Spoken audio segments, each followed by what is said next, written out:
Okay, I'm about to start my meeting. All right. Hi, guys. Welcome to our Health and Wellness panel. We are live on YouTube. I'm just going to give a quick reminder. Everyone, mute your computer so we don't get any feedback. And I'm going to wait for some more viewers to jump on here before I start jumping into it. Hang on just a second. Give a quick reminder.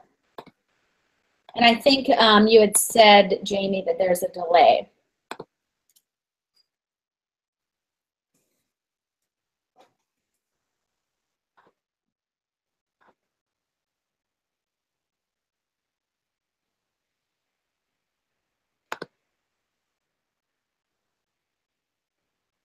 Okay, there's the chat. Hey guys, we're just gonna wait for some more viewers to jump on before we get started.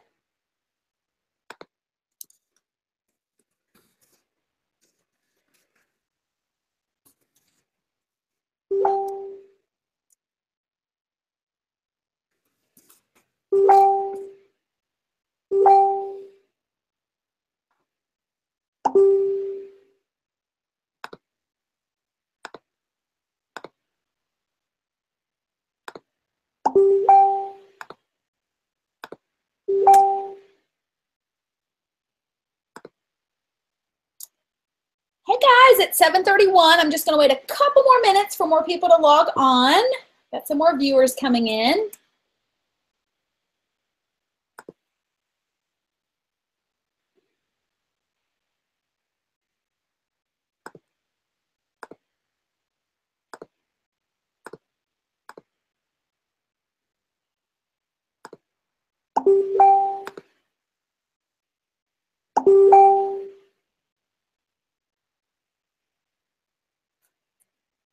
Hey guys, all right, here come the viewers. If you're just joining us, we are gonna get started in just one more minute with our panel. I'm just waiting for more people to jump on before we get started. It's going to be awesome tonight.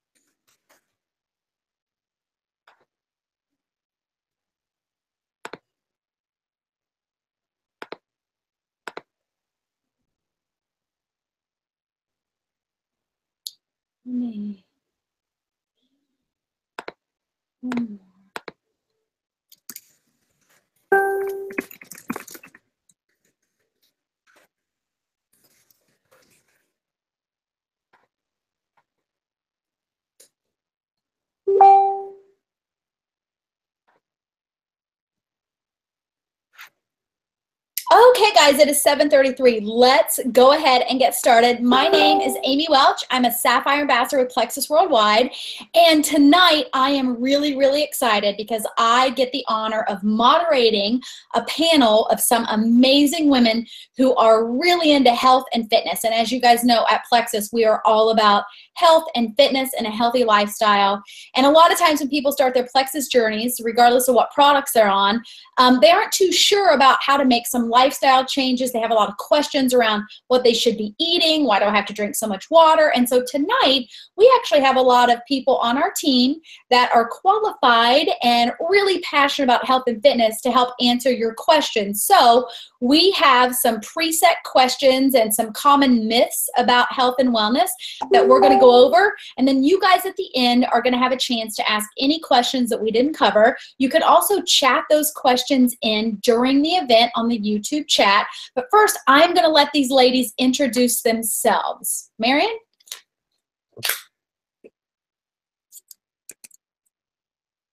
Oh, you're muted, Marion. Okay, can you hear me? Yes. Okay, awesome. Okay, I'll say it again. Hi, I'm Marion. I am a Senior Gold Ambassador with Plexus Worldwide. I'm also a certified yoga instructor. And I'm super passionate about, like Amy said, health and wellness, not because it's my lifestyle now, but because it's something that I've had to work towards for a long time.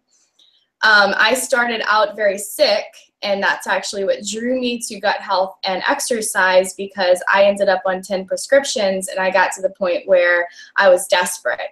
And that's what most people actually do. They wait to the point of desperation before they decide to make a lifestyle change. So it's my passion to help people before they get to that stage.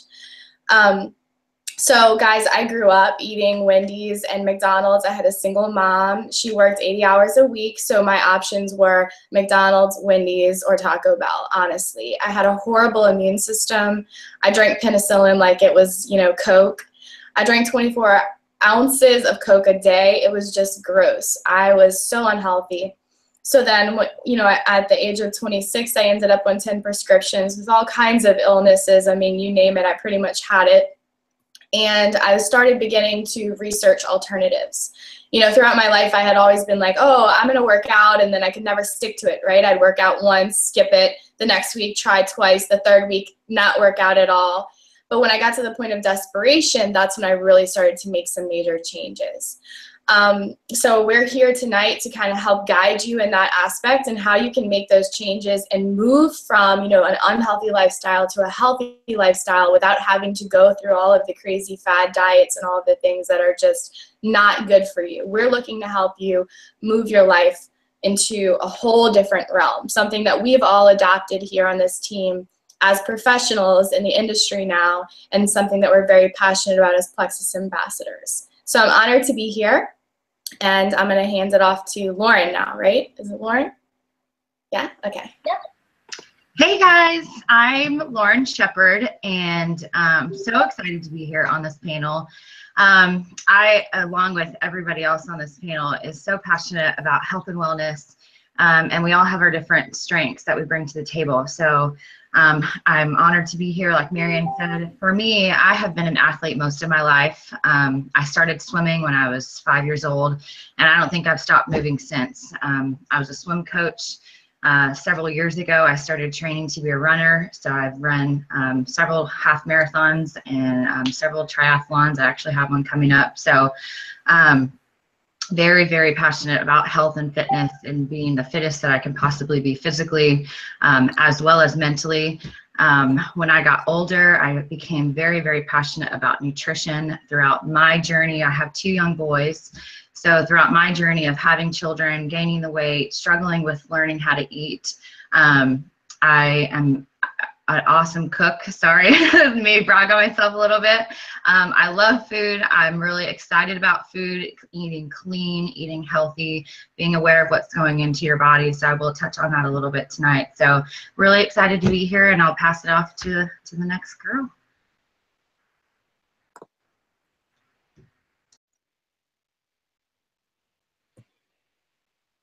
You're up. There you go. I know, I was trying to unmute myself. So to give you a little bit backstory, my name is Jennifer Buckley. I am a senior gold ambassador with Plexus. Instructor by trade. I am specialized in spin and hit. And kind of like Marian and Lauren said, like, I had a similar growing up as Marian. I had a single mom, always working, so we lived off fast food. We lived off junk food, really. I was always sick every month in the hospital. I was that active kid that did sports. Like Lauren, I did competitive swimming my entire life, and softball. So I was very active, and that kind of like, it's not that you can counterbalance a bad diet. We all know that, right? So like, it wasn't until I got older that it really became very important to me. My mom passed away about 6 years ago. And that's kind of like when my turn, I needed to focus on being the healthiest version of me that I could. I had a son coming into the world. I didn't want to like follow the same track as my mom, who lived off diet caffeine-free Pepsis and eating anything she wanted and not caring, and that contributed to diabetes. Like, I didn't want to continue that cycle. So I became very focused on nutrition and self-learning and for my body. I mean, in college, I was somewhat healthy. I worked out, but it wasn't until recently when it became a lifestyle. I changed my mentality, and we'll go into that a little bit more in depth. I had this mentality that you need to work out and you need to eat healthy to be skinny. Really, right? That was the mentality I had. And it wasn't until I changed that mental state to I need to do this to be healthy and to live a healthy life is when it got stuck with me. And pass it on to my children. And I love to help people reach their goals through healthy eating and nutrition. And what I've learned, I love passing on. Share it all with everybody tonight. I'm honored to be here. And I guess I'll pass it on to the next one. Amy, you're up. Hey, my name's Amy Morton, and I am married and have 4 kids. And I've always been an athlete for as long as I can remember. Growing up, I mostly played basketball and soccer. And then in high school, I ended up quitting basketball, and the track coach asked me to come try running track. And I was like, oh, okay. Anyways, I just fell in love with running, and I ended up running for Auburn University, and I was all SEC and all South region for Auburn, and I got my exercise science degree at Auburn, and then started working as a exercise specialist at a wellness center right out of college, and I really liked working there.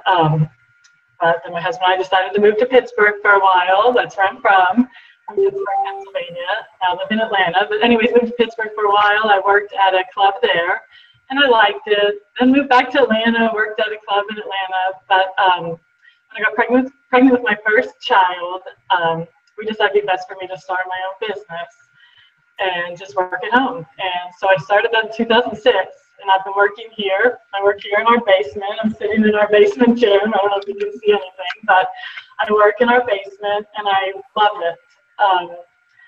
So I'm certified through the National Strength and Conditioning Association as a certified strength and conditioning specialist, in case you're interested. And I mostly specialize in training pre and postnatal women. I love to train pregnant ladies because I've been pregnant 4 times, so I love that and love helping them lose the weight. And I love to train runners. And right now I've been working with a lot of high school athletes also, which is fun. And but mostly I really do help people that want to lose body fat, gain lean muscle mass, tone up, and get healthy. And anyways, I guess that's my background. And I actually started on Plexus. A very close friend of mine, Sarah Cunningham, I met her through training, but anyway, she's a very close friend and neighbor. She introduced me to Plexus because she knew I'd always struggled with my gut health, a very personal issue, but I've always had a lot of stomach issues. And so I started with ProBio, and it's just been amazing from there. It's just totally changed my life. So maybe I can say a little more about that later. But anyways, I'll pass it on to the next girl. Hey y'all, I'm Jamie. I love Plexus so much that I dyed my hair pink. Currently I am a yoga instructor. I also am certified in HIIT, although I'm not currently teaching it. And I'm a science educator for the 3rd largest district in the state of Texas. So I actually work at the district level, and I educate other science teachers about their content. So I actually am quite similar to Marion and Jen as well. I actually grew up, and I liked being active, but I didn't necessarily like organized sports. I was actually very, very, very, very shy. Those of you who know me are like sitting there right now like, no, you're not. But as a kid, I literally couldn't look at people in the eye, and did not make friends. Friends made me. So it was always that way. What I did love was horses, and one of my friends took me to a horse barn, and I fell in love with horses. I've always loved them, but then the second she brought me and I met one, I was like, this is it. Like, this is what I want to do.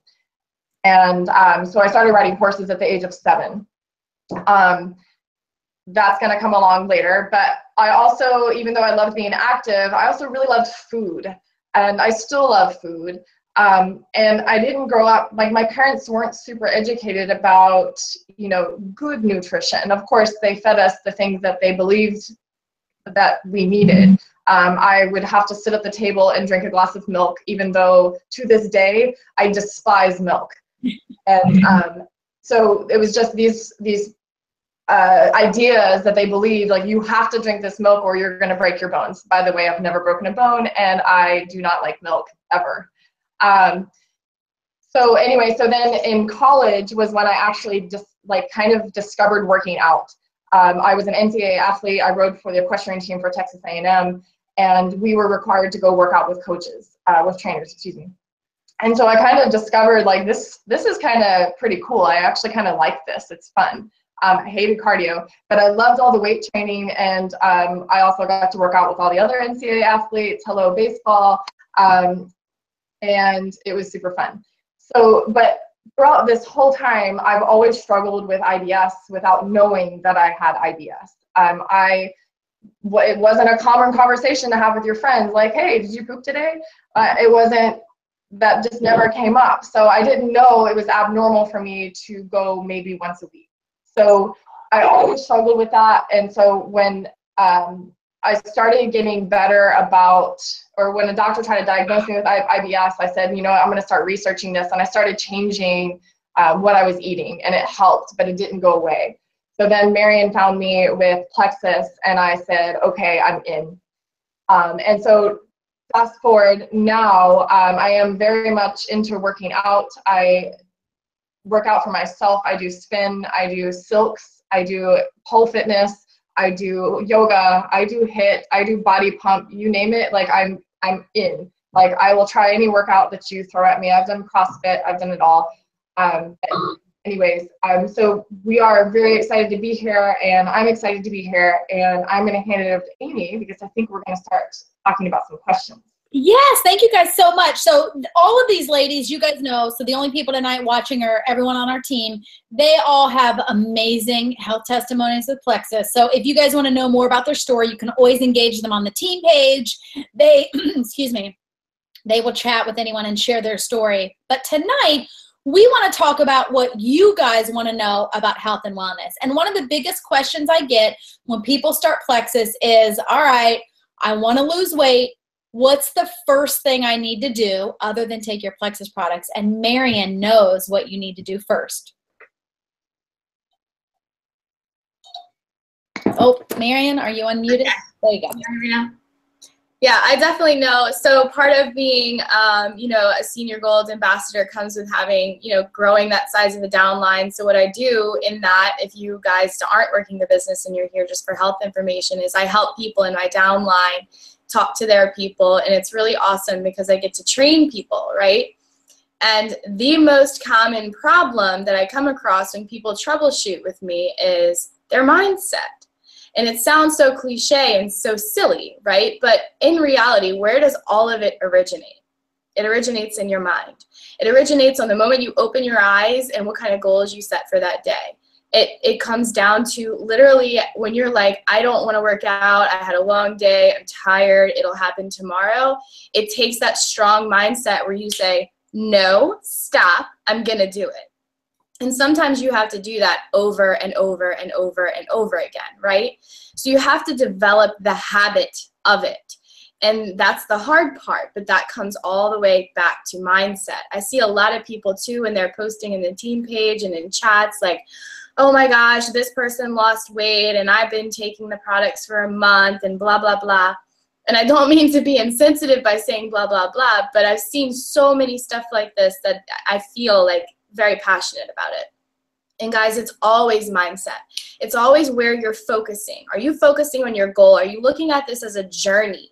Are you looking at this as every small win is a victory? Meaning Yesterday, I worked out for 5 minutes. My kids interrupted. I didn't get the full workout completed, but guess what? I did 5 minutes. Tomorrow, I'm going to make it through the full 20 minutes. I know what adjustments I need to make that happen. That time of day wasn't good.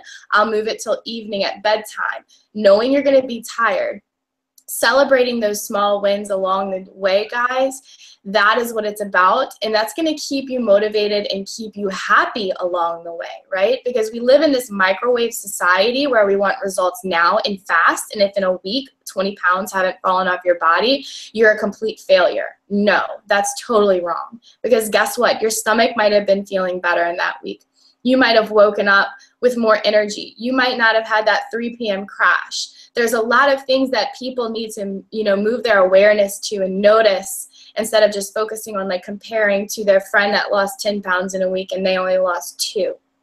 So some suggestions that I have for that, really just doing personal growth on how to keep a positive mindset, and also looking for things that are going to keep you motivated. Any of the girls on this team can give you suggestions or advice, but the only person in control of that is you. Meaning you know what's going to motivate you. You know if you need to wake up and listen to a motivational speech. You know if you need to post sticky notes all over your house. Get up, girl, you got this, go on. Or to tell your husband to hold you accountable and be like, did you work out today? Whatever you need to do, even if it's set a reminder in your phone every 20 minutes until you do it to where it annoys the crap out of you, you know what you need to do, guys. So mindset is key. And retraining your brain and telling yourself, I have to develop this habit, I'm going to do it. The more that I do it, the more consistent that I am, it will become my normal. And that's how my story is. Like I was telling you guys, I grew up eating Wendy's and crap and never working out. And it took me retraining my brain and committing to my practice of yoga and exercise and healthy eating habits, none of which I had before I started this journey. I had to invest in my mindset. You can read books, you can watch YouTube videos, you can Google, you can chat with friends, you can reach out to us. There's lots of things that you can do, but you have to be aware that the only reason we fail is us. It's a hard pill to swallow, I know. I had to face it and chew it and swallow it many times, but that is the truth. If you're not willing to admit that, start over tomorrow and commit to your journey and go at it like this is your destiny, then there's nothing anyone can do for you. Only you can do it, guys. So think about it. Evaluate where you are in your journey, evaluate the things you need to change, and write down the things you need to do to stick to the commitment of your exercise and your lifestyle. And like I said, by doing that, you'll develop the habit and then it will become your normal like it has for me. So... Yes, so that is so true, especially when it comes to getting your mindset right. I know with me, I was a constant exercise person who was on the wagon, off the wagon, and it was all mindset. When you start thinking, I don't want to get up in the morning, I don't feel like working out, or if you tell yourself, I'm not a morning person, I don't like the gym, I don't do that, when you tell yourselves those things over and over, you believe it. So mindset is so, so important. Another question we get a lot, though, is, okay, I'm ready to lose weight. I have to go on a diet. That's how you lose weight, right? Lauren, what do you think about that? Well, it's definitely understandable why that's the first place our mind goes. One of the things that I really want to touch on in that regard is the industry and what we're fed every day through magazines, through TV, through talk shows, through YouTube videos. Your mind can get warped and almost brainwashed into believing that losing weight is, number one, temporary, and number two, easy. And it's neither one of those things. So when I work with people, and even myself, and I watched my mom grow up going on all diets, this and diet that, and yo-yo, and all she ever does is talk about her weight. And I'm just like, can we talk about something else already? Because this is not about a diet. And that goes back to what Marion was saying. This is a mindset change. This is a commitment to a different lifestyle. And a lifestyle is not a diet. So in my opinion, the first thing you need to do is heal your mind. You need to retrain your brain. You need to be telling yourself different things. So what you need to do is give yourself time. okay? Everybody's different. Everybody has different upbringings. Everybody has different habits that they need to break, and everybody's journey is different. So keep your blinders on and give yourself time and be patient with yourself. The other thing that I really highly suggest also in changing your lifestyle, start learning about nutrition. Start learning about what you're putting in your body. Start learning about balance. Start learning about nutrition. Read the articles. Reach out and ask the questions. I know that, I mean, even though I was an athlete most of my life, I got really lazy with my eating habits. And I tell you one thing, and I bet you every girl on this panel will tell you the same thing: you cannot out-work out, you cannot out-supplement, you cannot out-starve a bad diet. You just can't. So if you are not familiar with working out, if you're not the most active person and you're not comfortable starting there because it's very foreign to you and it seems hard and challenging and you just can't quite get there, start in the kitchen. Evaluate what you're eating, meal plan, understand what your portion should be for the amount, for how tall you are, for how much you weigh, the amount of calories that you should be eating, and just start educating yourself. There's plenty of information out there, and I'll be careful because some of it's misinformation, so be careful who you're talking to. But really start educating yourself, set realistic expectations, make sure your mind is right. And the other thing is, along with the kitchen, if you can be active, if you're in a place that you can start being active, it doesn't have to be, oh, I have to start going to the gym every single day for 45 minutes and run 5 miles tomorrow. This is something that can start as easy as, hey, I've been sitting at my desk for 8 hours. Maybe tomorrow after lunch, I'm going to go walk around my office building. Now, granted, that's not going to get you where you need to be in the long term, but it's somewhere to start. And you should be proud of that, and you should be committed to that. And like Marian said, celebrate your small victories along the way. This is not a diet, guys. This is a lifestyle change. If you want to live till you're 85 years old and watch your grandkids grow up, this has to be a lifestyle change. It's not temporary. So that's my 2 cents. Thank you. And, you know, I think that takes the pressure off too, because then you're Absolutely. not, you know, you're not worrying about changing and overhauling something overnight. And I love what you said about the food in the kitchen.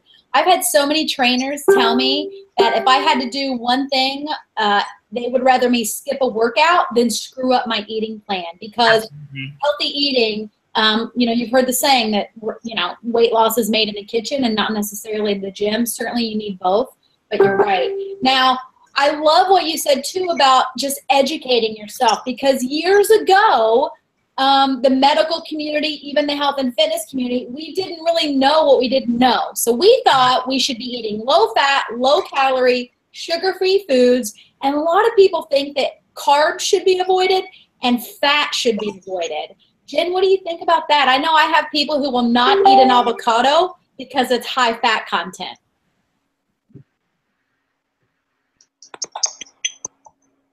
Oh, my favorite is the avocado. I'm not going to eat it because it has so many calories and so much fat, but they don't take into consideration it's a good fat versus a bad fat. I mean, and it goes back to what Lauren said. This is a lifestyle change. This is not a fad diet. You're not going to hop on any boat that it is, let it be low calorie. Let me not eat a lot of calories because I need to get healthy, or let me not eat carbs because this is what's going to work. Because guess what? It's not. Your body was made to sustain and live off all the food groups that you look at. I mean, we have to eat stuff from every food group. We can't miss it. And have you ever noticed that on like all those boxes of, let me see, sugar-free or low fat or fat-free, it's all processed food. It's not coming from, it all has labels on it, right? And people don't know how to read labels. I mean, let me break it down. So why do we need carbs? Everyone's like, let me go low carb. It's going to be what's best for me. It is to an extent, but carbs are very important and provide your body with energy. But you just have to choose your carbs wisely. Stay away from the refined white carbs like white bread and white rice, and stick with whole grain breads, brown rice. What's another one? Oatmeal. Do you know why?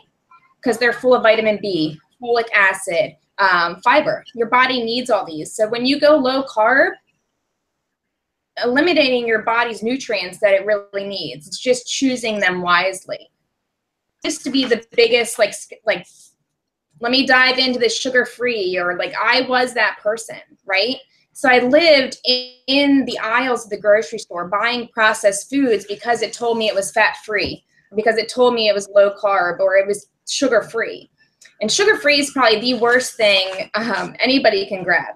That one I hate. And this is coming from somebody who was gestational diabetic and had to live off like those sugar-free substitutes and not really researching it until I was like into being diabetic. So when you have a sugar-free option, right? That sugar-free option is a fake sugar substitute. Your body doesn't know how to metabolize that because that's chemically made. Instead of going sugar-free, you want to stick to low glycemic fruits and like that, because people don't realize, let me cut out sugar completely from my diet.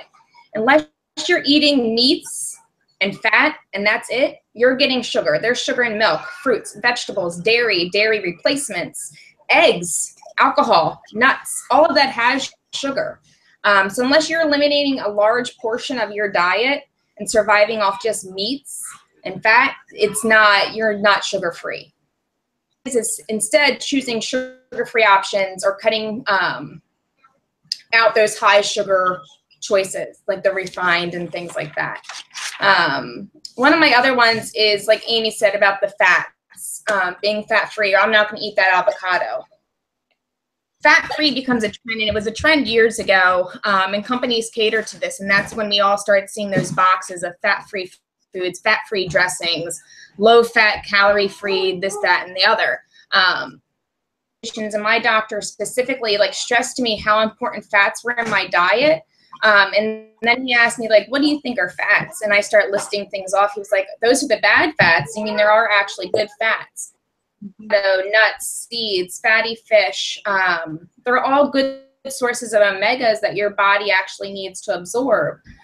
So by kicking into all these fads of, let me eat low carb, let me eat fat-free, sugar-free, low-calorie foods, you're starving your body of what it really needs. It's a lifestyle change, and you have to find the medium of what's beneficial for your body. Especially when you go to the grocery store, and I tell this to everybody all the time when they join my team or on a healthy journey, they go towards those lean cuisine meals and the fad diets of adding that to Plexus, and I'm like, you don't need to. Stick to the perimeter of the grocery store.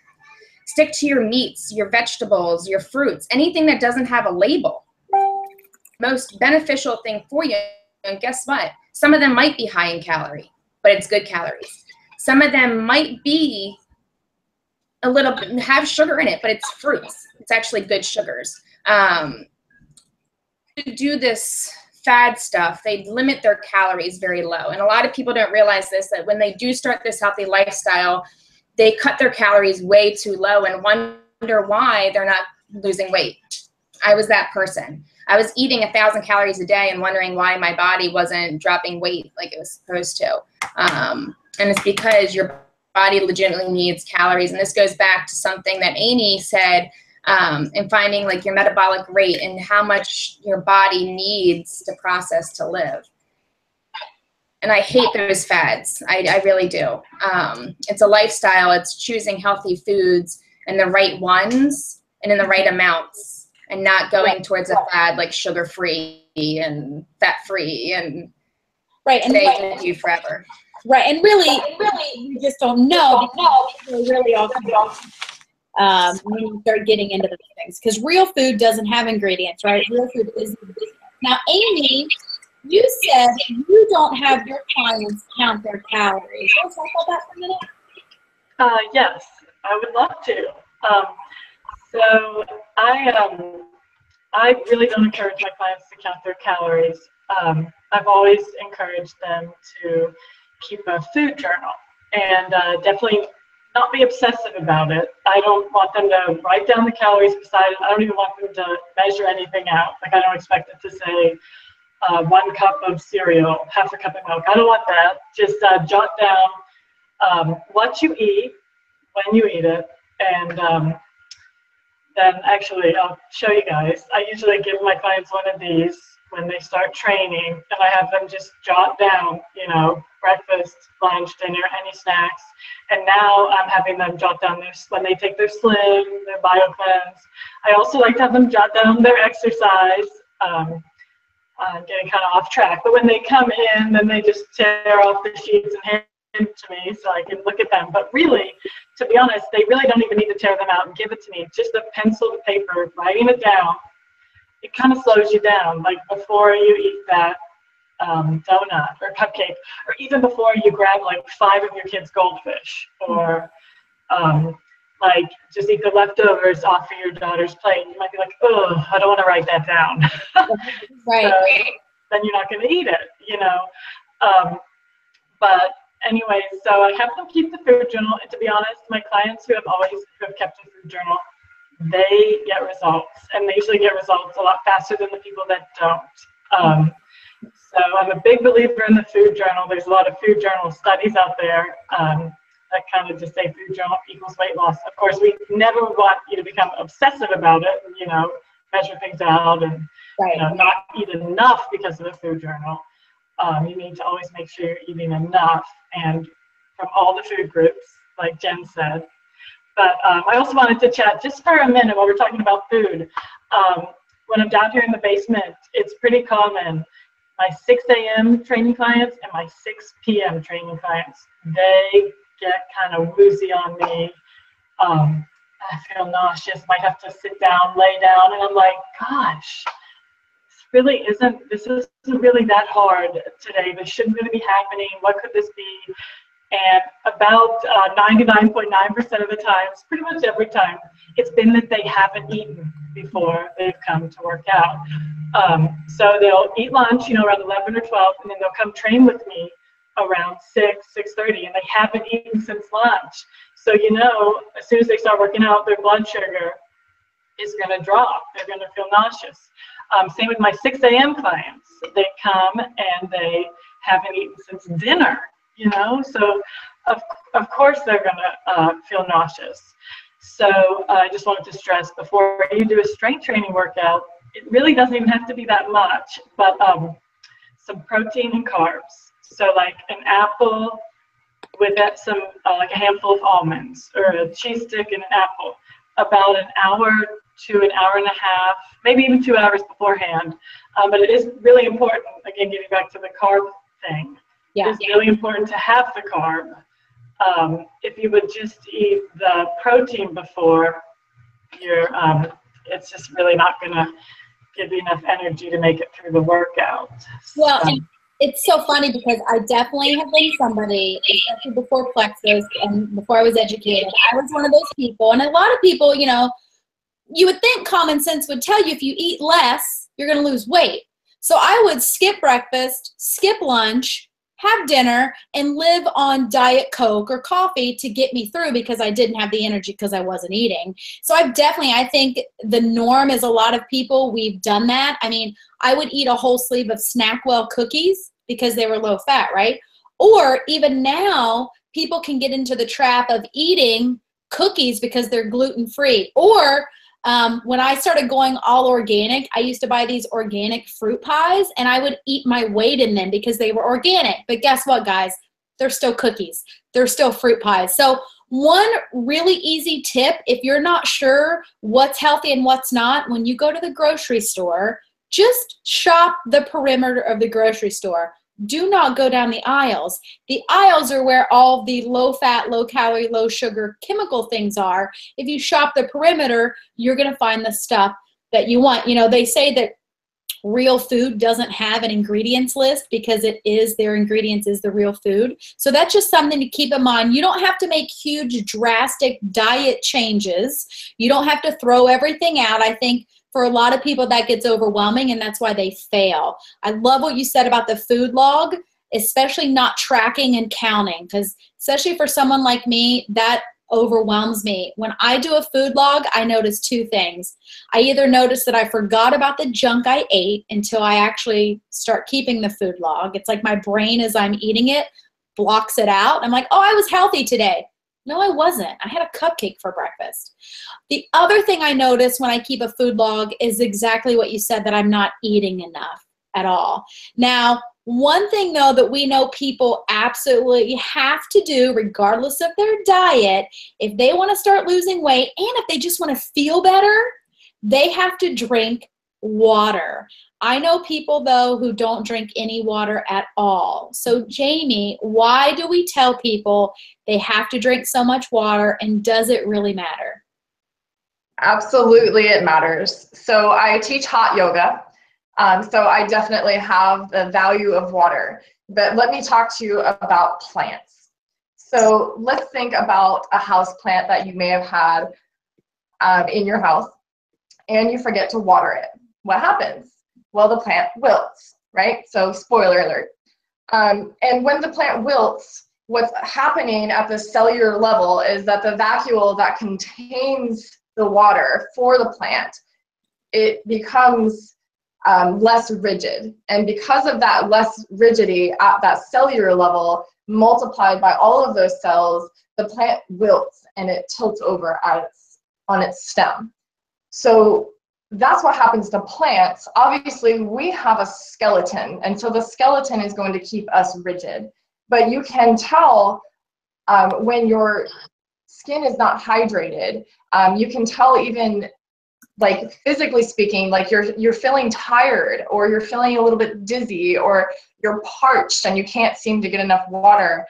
There's a lot of different signs of, you're not drinking enough water. But the general rule of how much water you should be drinking is about half your body weight in ounces. So if you weighed 150 pounds, you should be drinking roughly 75 ounces of water. Now, I say that generally speaking because there's a lot of factors that can actually influence how much water you actually need. Excuse me. If you're exercising and it makes you sweat, even if it doesn't make you sweat, you are sweating at maybe even just a minuscule amount, but you're still sweating and it evaporates off of your skin and you just don't notice it. So regardless, if you're exercising, you probably need to increase your water intake, especially if you're doing intense exercise. So I tell my yoga students all the time, like, if they walk into my class and they don't have a bottle of water, I'm like, no, you need a bottle of water, and you're going to need to sip it throughout the class. Otherwise, you're going to have an awful headache later, because you're going to lose some sweat and you're going to lose some water just through sweating in that class. Even breathing, you lose water. Your environment. So if you live in a hot and humid environment like I do in Texas, then you may also have to increase your water intake. And that also goes with altitudes. So if you live at a high altitude, you probably also have to increase your water intake. If you have illness or health conditions, those can influence how much water you have. Whenever you have a fever, if you have vomiting or diarrhea, you're losing additional fluids. So you need to make sure that you're getting those fluids back into the body. If you're pregnant or breastfeeding, you're probably, again, you're not necessarily literally feeding for tube, but you need to make sure that you're because you are pumping more blood, your body is doing more work, and therefore you are moving more fluid throughout the body. So you do need to make sure that you are consuming more water. But the other thing that I'd like to touch on a little bit is a lot of people, when they start Plexus, or even when they're just starting to try to drink more water, they're like, oh, but I don't like water. Let me add this flavored syrup stuff that has sucralose and all this other nasty stuff in it. So the first thing I would say is no. If anything, I would add like lemon or fruit or even cucumber, something to flavor the water, and try drinking it ice cold. So sometimes, especially if you're like a Coke addict like I was, I used to drink Diet Dr. Pepper like it was going out of style. Try adding some flavor to it without adding artificial stuff, because that's a whole nother topic that we won't get into right now, but just try doing it that way. The other thing is look at foods that contain a high amount of water in it as well. So things like leafy greens, cucumbers, celery, apples, like all of these kinds of real foods contain a lot of water that can actually assist with getting that water that you need for that day. That's all I have. Well, I love what you brought up, because so the other day, this happened just a couple of weeks ago, I, around 4 o'clock, got a major headache. The old Amy would have grabbed an Aleve, popped it, and waited for it to go away. But what I did, I realized, you know what? I don't think I've had enough water today. So I hurried up, I chugged some water, I waited about an hour, and guess what? my body knew exactly what to do. I didn't have enough water that day. So a lot of the symptoms of dehydration and just people that don't drink water, a lot of these things you have could be eliminated if you just increased your water intake. So I love what you said about, making those changes, and especially if you're not used to drinking it, there are some ways to make it easier.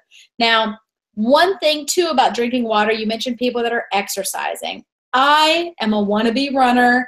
I love the idea of being a runner. And whenever I say that, all my running friends are like, you can be a runner, Amy. Everybody starts as a non-runner. So, Amy Morton, if I want to run a 5K, and I want to be a runner, but I've never run before at all, how do I start? Okay, so you can do it, Amy. Everybody can do it. So really the best way to start is to start very, very easy and build up very slowly. Even for me, I really had been running for, I guess, about 6 years straight, but I ended my college career with a pretty serious injury. My foot kept breaking throughout college because I was running so much and not the healthiest. But anyways, long story short, I had to take about a year off when I finished running in college. And I even started very slowly. Like I started with like a 30-minute walk, and I would run for about 2 to 3 minutes, and then walk for 2 to 3 minutes, or 5 minutes, or changed it up. I would basically be walking more than I was running, and then slowly change it over to be running more than I was walking. But never getting too hung up on, was I running enough? Just focused on the total amount of time. But anyway, so you want to start slow. So for example, 30-minute walk, and every 5 minutes of that walk, run for 1 minute. After that minute, walk again. And then you'll just slowly increase your running time. Another thing that's important is not to run too much at the beginning. People always say, okay, I'm training for 5K, I'm going to run every day. I'm going to run every day. And then they run every day for 2 weeks and they're injured. So much for that. It's not good. So we don't want that to happen. So you want to aim to run 3 to 5 days a week, probably in the beginning closer to just 3. And I'm not saying don't do any cardio on the other days. You can walk, or do the elliptical or, something else. But aim to run 3 to 5 days a week. There's absolutely no need to run every day, ever, unless you're training to be an Olympic marathoner or, something like that. But we want to keep our bodies healthy, and actually running too much can cause injuries. I know that firsthand. So even when I was training for my marathons, I ran 4 days a week. So you don't need a whole lot of quantity. You need quality. So surface is important. It's great if you can keep your surface soft. So usually most of the treadmills at the gym are pretty soft. If you don't have a trail nearby, we're very lucky to have a trail in our neighborhood. Hopefully, most of you might be able to drive to a trail. Anyway, soft is kind of the way to go if you can, or a track. If you suspect injury, if you do start running and you run for 2 weeks, even if you're only doing 3 days a week, you run for 2 weeks and you feel like, oh gosh, my calf hurts. Oh, it hurts even more today. Stop. You want to stop running for like 3 to 4 days. And then when you start running again, make sure it doesn't hurt. If it does, you need to stop again. If you continue to run on an injury, it's more than likely going to get worse. Keeping a running journal. You guys are going to think I'm obsessed with journals, but you can just jot it in your food journal. I like to write my runs down every day, how far I went, so I can keep track of my mileage. It also makes you feel accomplished, and you're more likely to run again 2 days later if you get to write it down. I don't know, we're crazy. Things help motivate. Time of day. What's the best time of day to run? It is the time of day that you will run. Is the best time of day. So I have a lot of people think you have to run in the morning, first thing, wake up early. If that works for you, then do it. But I have a lot of people that try to do that. They run, 3 times and like, oh, I can't do this because I can't wake up early, or, and then they stop. So you just have to figure out the best time of day for you and when your body, feels like running, and run at that time of day. So, and really, I love writing 5K programs and 10K programs. I'm very passionate about it and helping people achieve that goal. So if you want to message me, I'm sure you can all message me through Facebook, through the Rockstar site. Send me a message, just say I'm interested in a 5K program, and I will mail you my document with the 5K program in it. And we'll chat a little on Messenger about either beginner or intermediate program. So I have 2 different ones that I would love to mail you guys so you can all be successful and run that 5K. That's awesome. And I will tell you, 5Ks are really addicting. They're fun, especially if you're like me and you only run for the bling. I just love getting that medal at the end. It's fun to do it with friends. And you mentioned a running app, and I'll tell you, that is part of the mindset that Marion talked about earlier. I have just a little, it's on my phone, it's a log, and I actually like to see that I did something every day because it colors the box on the calendar red. And that is a mindset thing for me. I'm like, I just need a red box every day. So even if I do a mile, that counts, and it shows that I did something every day. But I am somebody who has this all or nothing attitude. So I like that you said you don't have to go 7 days a week. Even when you were doing the marathon, you could do 4 days a week. And that even, went with me with like eating. I was somebody who was all or nothing. But guys, we have a lot of questions that we still want to cover. We are almost at an hour. We've got one question that came in tonight that we want to answer live on the YouTube. And then we're actually going to do a part 2 because we have so many questions, but we want to keep it to an hour. So the one question that a lot of people have been chatting tonight and they want to know is, look, guys, this all sounds great. It's awesome. You guys are instructors. You're a trainer. It's awesome. You're running. But guess what? I don't have time to go to the gym for an hour. I don't have time for a 1-hour yoga class. What are some exercises I can do at home that are effective and only take 20 minutes? Jen, I know you had. I'll talk about, I'll talk about that one for right now. And if somebody else wants to jump in, that's also cool. So I actually have a certification in HIIT. So it's HIIT, high intensity interval training, which sounds kind of scary, especially if you're not into working out.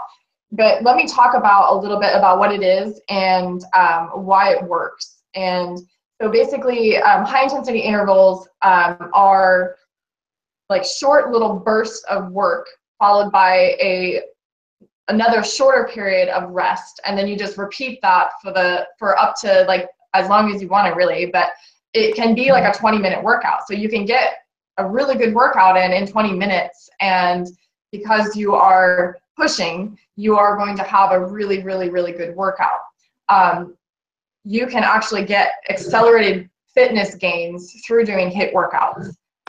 You have massive changes to body composition because of that high intensity interval. And you can have a prolonged EPOC effect. And so what is that? It's the excess post-exercise oxygen consumption, which is a really, really fancy way to say afterburn.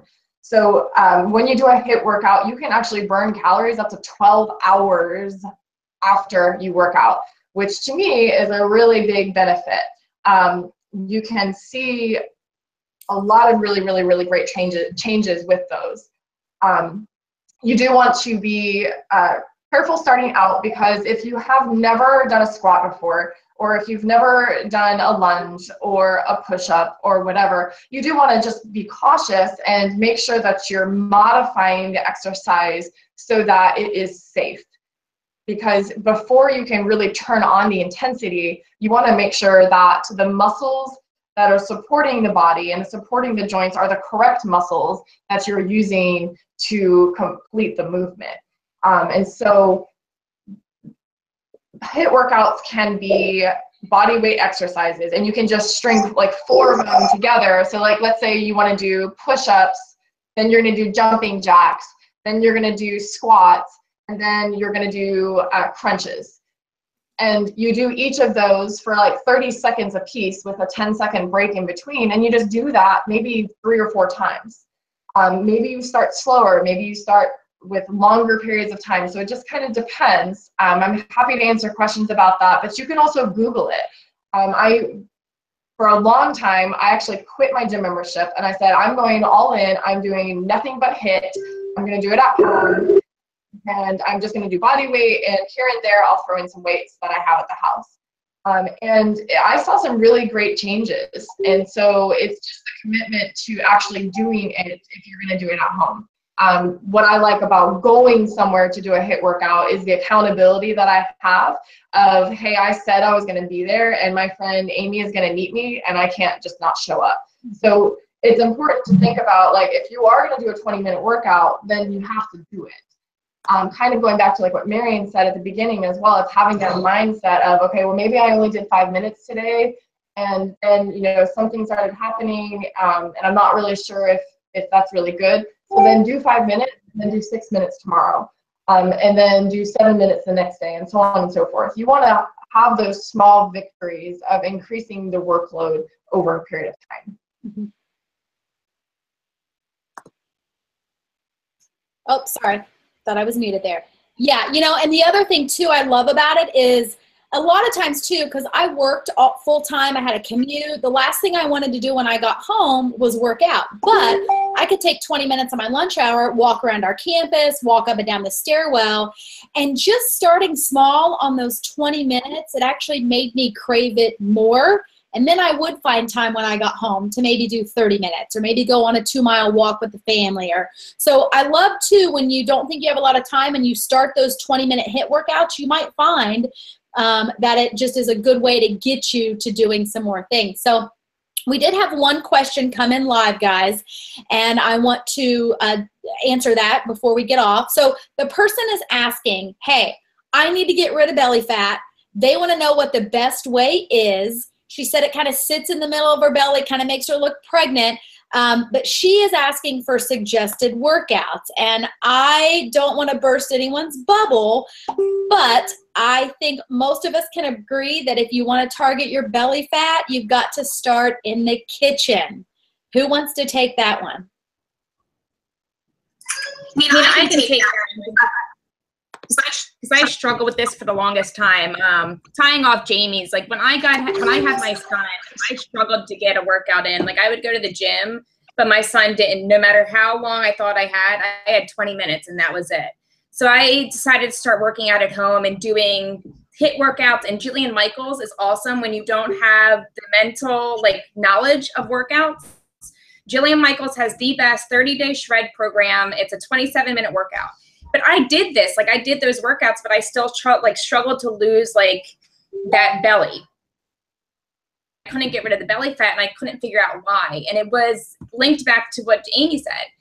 Your core and those abs, as strong as you make them from crunches and planks, you need to make your abs in the kitchen. It comes from eating lean meats and vegetables, cutting down on that artificial sugar. Still eat your normal, your fresh, fruit sugars, but cutting down on that artificial sugar. But that core and those abs and belly fat, that is straight diet and nutrition, making sure that, and this links to another question, making sure you're getting your proper amount of water in to help flush and keep your body going. But yeah, planks as you want, you can do as many crunches as you want, you can do as many exercises, but that belly fat's not gonna go anywhere until you get a rein on your healthy habits in the kitchen. Yes, that's so true, because you can do all the ab workouts in the world, all the crunches, and you can develop those ab muscles, but if you still have that layer of fat over it, it's not going to do anything. So you're right. So definitely get in the kitchen. Now listen, here's the great thing, guys, about everyone who's on the panel tonight. They are all pink rock stars. They're all ambassadors on the team, and they will answer any of your questions. So if we didn't get to them tonight, please post them on the team page, post them in the event. We're going to get off here because it's been an hour. I want to thank all of these ladies for taking time out, not only tonight, but they did a lot of prep work this week to get ready and to give you guys this great information. We have other questions that we are actually going to have to do another Google Hangout. Maybe we'll try to do it at the end of this month because we have a lot of other kind of common myths we want to talk to you guys about. So tonight, thank you guys for joining us. Ladies, thank you for being on the panel, and we will see you on the team page. Bye, guys.